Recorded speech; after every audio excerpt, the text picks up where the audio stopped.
It's the evening of June 30th, 1916. Along the chalk ridges of the Somme, 500,000 British soldiers crouch in narrow ditches carved into the earth. Tomorrow morning, they will be ordered to walk, not run, into the densest concentration of machine gun fire the world has ever seen. But tonight, they wait. The trenches are barely 4 feet wide. The walls sweat with groundwater. Wooden duckboards sink beneath the men's boots into a paste of mud, rotting sandbags, and things no one wants to name. Rats. I don't care Fat, what they say, we're not black, going over there. We're going to get our fucking fearless, heads blown off. scurry across sleeping men, feeding on scraps and on the dead who could not be retrieved from no man's land. The smell is indescribable, a cocktail of cordite, wet wool, human waste, and decay that saturates everything. Your uniform, your skin, the letters you write home. Above the parapet, flares arc across the sky, casting the landscape in a ghostly white light. No man's land stretches out like the surface of the moon, cratered, stripped of every living thing, tangled with coils of rusting barbed wire.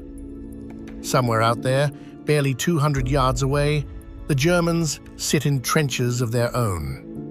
Deeper, better built, reinforced with concrete. They have been listening to 7 days of relentless British artillery bombardment. Over 1.5 million shells fired into their lines.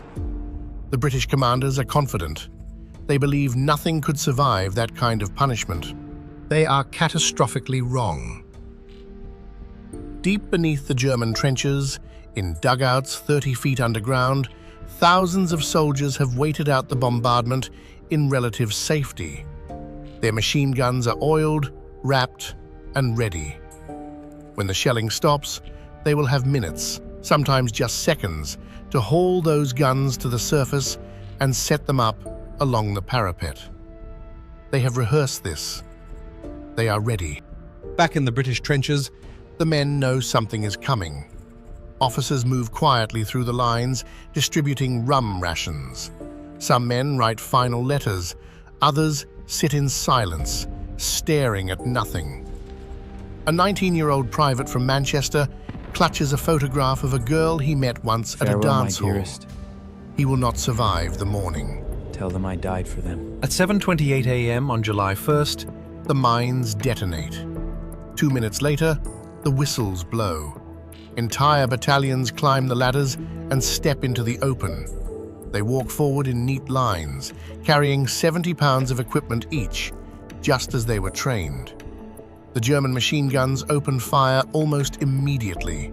Men fall in rows, cut down before they've crossed 30 yards. By the end of the first hour, entire regiments have ceased to exist. By nightfall, 19,240 British soldiers are dead. Another 38,000 are wounded or missing. It is the single bloodiest day in the history of the British Army, and the battle is only beginning.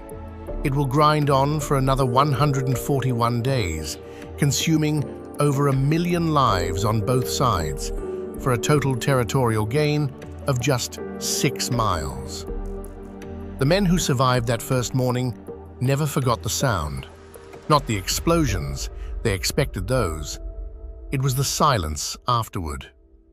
The silence of a field where thousands of voices had been and now were not.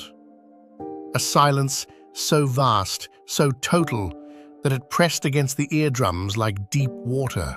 This was the reality of the trenches.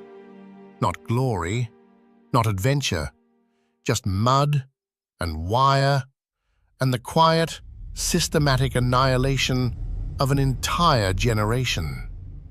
The world had built a machine for killing, and it worked with terrible mechanical efficiency until there was almost no one left to feed into it.